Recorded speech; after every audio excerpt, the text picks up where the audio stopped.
Tomorrow, the NFL season kicks off. No, the Titans are not playing. It'll be the Eagles and the Cowboys. But the Titans have 4 days until kickoff where they take on the Denver Broncos. Welcome into Titans Today by Chat Sports. I am your host, Brett Alper. And the Titans have unofficially, they call it the unofficial depth charts, and they released them for week 1. And I will say that this is kind of unofficial, because they put that so on Sunday when the season officially kicks off that not all these people will be starting. We'll get into it. I think the linebacker, they might not be who the starting linebackers will be, so on and so forth. So these might not be the full-on starters.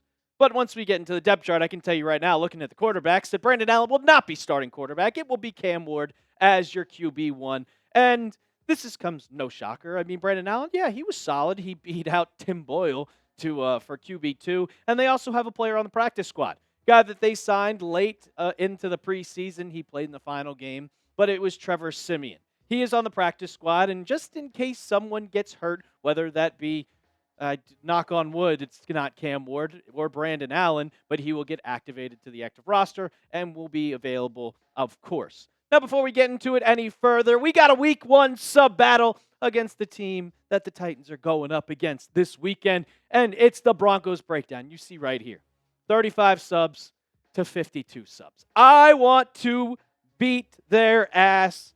I want to show Broncos breakdown host Trace Moustakis who the better channel is and who's going to show up on the field and off the field week 1. So if you love Titans coverage, hit that sub button right now. Here's your running back depth chart, and I have a little adjustments, like Tony Pollard is your running back 1. Kalel Mullings is currently your running back 2, and Julius Chestnut is 3. But Tyjae Spears is on IR. He will miss the first 4 weeks, but I'm interested to see Chestnut and Mullings.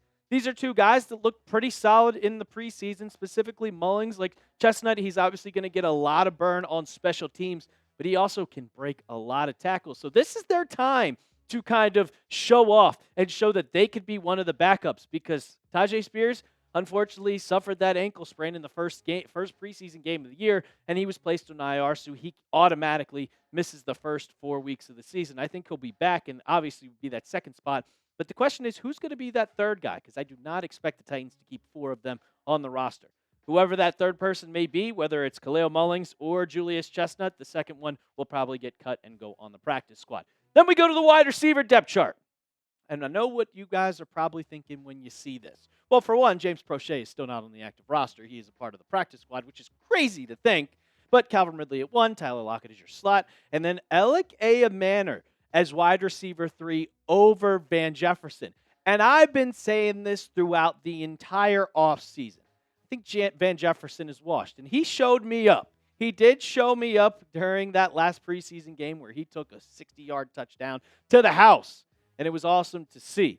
But I think Manor has earned this, and you're going to see him a lot during the regular season because he's a solid player, a very great pass catcher, and Cam Ward's going to throw to him a bunch.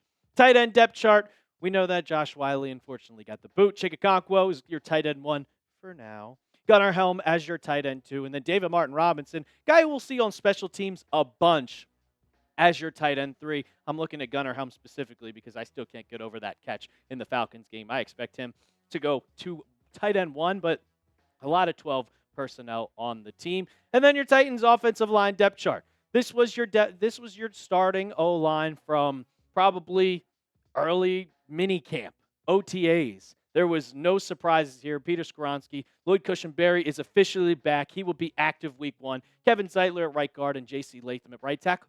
You do see there that Jackson Slater was listed as your center, and that's why, because Corey Levin got cut, which was surprising to me, and then Blake Hance as your only backup guard. So I guess Jackson Slater, if he is available, obviously if someone gets hurt, he can slide in as well because he can play guard and center at the same time. Not many changes for preseason week 1 from what we saw at the beginning of the preseason.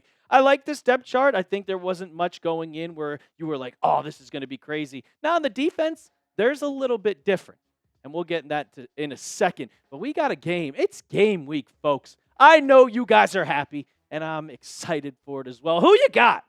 Give me a Tennessee TEN for Titans, or give me a DEN if you're one of those rare Broncos that kind of want to get some scouting report on the Tennessee Titans, go down in the comments section right now. Going to get over the defensive depth charts in just a bit. There's a bit of surprise specifically on special teams. I can't believe what I'm about to tell you guys. But first, I got to tell you about the sponsor of today's show, and that is brought to you by PrizePicks. You and I make decisions every day, but on PrizePicks, being right can get you paid. Don't miss any of the excitement this season on PrizePicks, where it's good to be right. PrizePicks is simple to play. Just pick more or less on 2 to 6 player stat projections. If you get your picks right, you can cash in. PrizePicks is the best way to win cash this football season. Which players are going off? Which ones aren't? Make your picks in less than 60 seconds and turn your takes into cash all season long on PrizePicks. I made a little lineup for you guys, and I think that this one is good.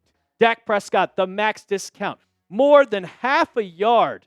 Shout out to PrizePicks for giving us that max discount. Then Calvin Ridley, season-long player projection, the more 925.5 receiving yards. Tony Pollard, more 900.5 rushing yards. You can make a lineup just like that when you download the app today and use code CLNS to get $50 in lineups after you play your first $5 lineup. That's code CLNS to get $50 in lineups after you play your first $5 lineup. PrizePicks, it's good to be right. Taking a look at the defensive line depth chart, no surprises here. It's your best aspect of this team. T'Vondre Sweat, Jeffery Simmons. These guys are going to be the interior linemen and get through the line of scrimmage and hopefully get some pressure on the quarterback because these are probably your 2 best players on the team. I'm expecting an all-pro season out of Jeffery Simmons. But then you go to the edges, and I thought that Femi Oladejo would be the starting, but Arden Key looks like he can get to the quarterback. They signed Jahad Ward, and then you have Jaden Harrell throughout the rest of your depth chart on the edges. But I'm still looking specifically at Femi Oladejo. When you take him as your second-round pick, you kind of expect him to make an instant impact. But we all know that this was a project, that he's going to get better and better since it was only his second year playing edge. But don't be surprised if you see him start at some point this season. And then we get to the most interesting part of this interior linebacker depth chart. And obviously, Cody Barton, he's going to be your Mike backer, one of the best players on this team, and he looked great in camp and in preseason. But then you have Cedric Gray, James Williams, and those are kind of your guys where you're looking at like, who's going to start? But the Titans made a move yesterday that also has you questioning, well, maybe he could be that guy. And they signed Kyzir White. And you see right there, 137 tackles, 2.5 sacks, and 9 tackles for loss with Arizona. Kyzir White is on the practice squad, but I am expecting, and I'm calling it now on this episode of Titans Today, that he will be activated at some point to the active roster. But I still feel like this linebacker 2 job is still wide open. It was James Williams after training camp. Then it became Cedric Grays after preseason. We get into week 1, you're going to see rotating a lot between these two, and the job's wide open. Somebody can go in and immediately make an impact, and they'll be the starter in week 2. Or then bounce back, and they'll be the starter week 3. And then Kyzir White will come in and be the starter week 4. It's just wide open to me, and I'm interested to see week 1 against the Denver Broncos what's specifically going to happen because you got to guard Evan Ingram too. Going to the cornerbacks, Jarius Sneed, thank you that you are healthy and you are back. Jarvis Brownlee Jr., cornerback 2.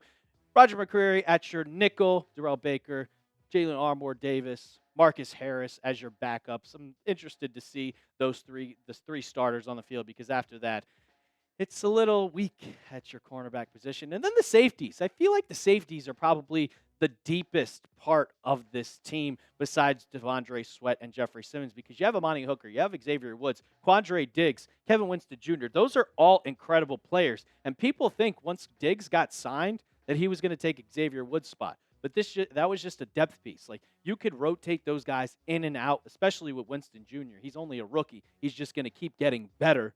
But this is probably your deepest part of the roster. And then the biggest surprise here at special teams. No, it's not Johnny Hecker at punter. No, it's not Joey Sly. Well, I have Chimere DK was listed as both the kick returner and the punt returner. And at the beginning of the preseason, we did not see that. He was not even listed as the backup. But with how fast he is, it was kind of expected that he was going to be both the kicker and the punt returner. But Tyler Lockett as backup punt returner? Dude, put Julius Chestnut back there, man.